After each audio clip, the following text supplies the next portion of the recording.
Olá, sou a psicóloga Nadir Tomé. Seja bem-vindo, seja bem-vinda a esse novo episódio, Quando o Medo é Paralisante.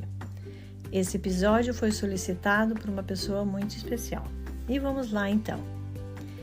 Existem momentos na nossa vida que o medo nos paralisa e impossibilita as nossas ações, as nossas tomadas de decisões, de modo claro e pensado.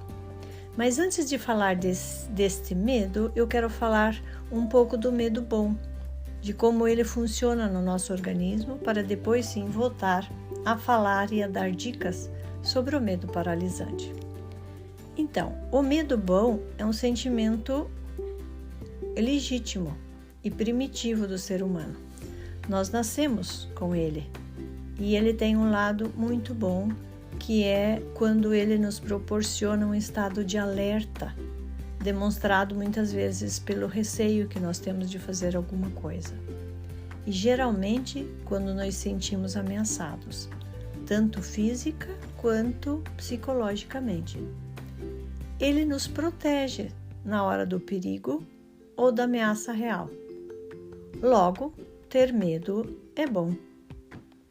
Mas você pode estar dizendo, me sinto mal quando tenho medo. Talvez ele esteja em dose aumentada. E quando em dose aumentada, ele nos leva a um estado de ansiedade, de pavor, de insegurança, de pânico, que seria o extremo do lado ruim ou do lado negativo do medo. Aí sim, estamos frente a um medo paralisante. E nós chegamos a esse estado porque não usamos o nosso cérebro administrador. Então, nós podemos dizer que temos um medo, que o medo tem um lado bom, positivo, que protege a nossa vida. E quando em doses elevadas, ao extremo, temos o lado negativo ou o medo paralisante. Aqui vale explicar melhor duas partes importantes do nosso cérebro que também entram em funcionamento quando o medo está presente no nosso dia a dia. Temos uma parte do cérebro denominada de administrador, que nos possibilita reflexões, nos leva a pensar antes de agir ou reagir, que organiza os nossos pensamentos e as nossas ações.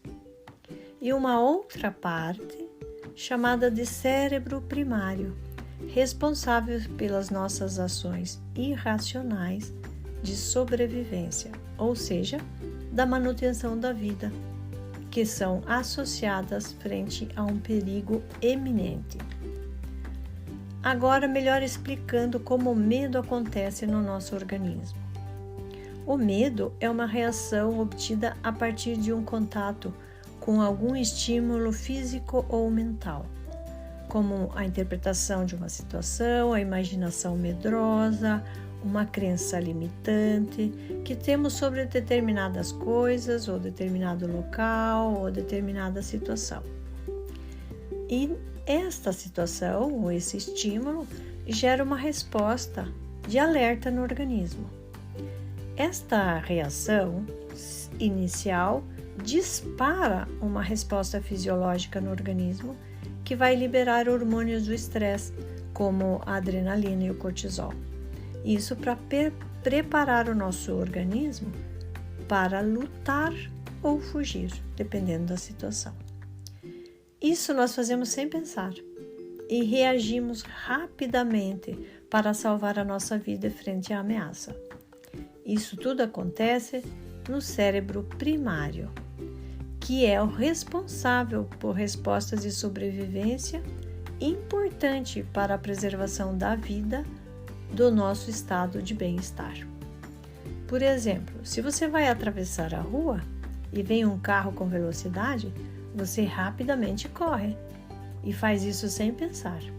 E isso é muito bom, salvou a sua vida. Mas quando os fatores externos não são significativos e agimos desta forma, estamos frente ao lado negativo do medo, porque ele domina as nossas ações, eles nos comandam, entramos então na ansiedade, na insegurança, na fobia ou no pânico. Enfim, ele toma conta de nós e não nós dele.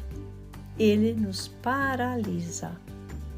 Então, frente ao medo paralisante, ou quando o medo está em dose exagerada, nós precisamos o quê? Sair do nosso cérebro primário para o cérebro administrador. Sair do instintivo para o racional. Vamos a algumas dicas então para fazer isso. Caso não consiga, eu recomendo a busca de um profissional especializado, um psicoterapeuta, para ajudar a ressignificar e sair desse sofrimento. Vamos lá. Primeira coisa importante a se dizer é que o medo se resolve enfrentando, encarando. Quanto mais fugimos dele, maior ele se tornará. Isso porque vamos para um espaço criado na nossa imaginação, na fantasia, e não conseguimos ver a realidade como ela é, mas a realidade posta pelo medo. Qualquer sombra vai virar um fantasma, não é verdade? Também temos medos vividos na infância que eles não são mais reais hoje. Eles participam de um mundo interno nosso, real no nosso mundo interno, mas irreal na nossa realidade externa. Mas muitas pessoas carregam pela vida fora esses medos. Por exemplo, uma pessoa que foi abusada na infância, hoje tem medo de dormir, ou não consegue dormir, ou tem insônia, porque no fundo ela tem um medo inconsciente, que o abusador se apresente novamente. Mas isso é irreal no mundo real, mas no mundo interno dela tem esse medo.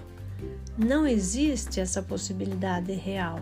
No entanto, o medo é criado pelo seu inconsciente, pela memória do passado vivido. Então, uma técnica importante é a mentalização, usando a imaginação ativa. E vou dar uma forma como você pode usar. Então, em um momento qualquer do dia que você possa estar tranquilo, feche os seus olhos, respire profundamente, relaxe o máximo que o seu corpo conseguir. Vá se sentindo bem e relaxado, e nesse estado de relaxamento e de bem-estar, você vai imaginar você de frente com a situação do medo ou do pânico. Pode ser, quem sabe, um lugar alto, que você tem medo de altura, ou frente a falar em público, você está na frente do público falando, ou frente a mesmo aquela pessoa que te causa medo, enfim, uma situação que você tem medo, que te gera medo. E aí, no estado de relaxamento, você vai olhar para essa situação, se ver nessa situação, falar, conversar com segurança e com confiança. E você vai se sentindo cada vez mais seguro e mais confiante. Você precisa aprender e perceber que você está superando esse medo, que você conseguiu. E se perceba celebrando sua conquista, seu sucesso. E assim, abra os olhos e comemore sua conquista, a sua vitória. E faça isso todos os dias, tantos dias quantos forem necessários para você se sentir confiante. Como sabemos, muitos medos têm suas raízes em situações vividas no passado, em crenças limitantes ou mesmo em padrões familiares passados de geração para geração. Isso a gente tem as famílias medrosas. Frente a isso, ficará mais difícil sair desses padrões sozinhos, porque depende muito de histórias passadas vividas.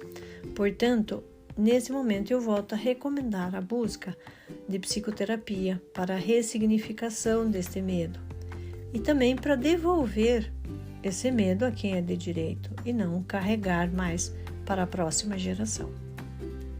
Para as crises mais intensas de pânico ou de fobia, se conjuga sempre a medicação com a psicoterapia, para que se reforce o processo de restabelecimento de um estado normal, de um estado de bem-estar.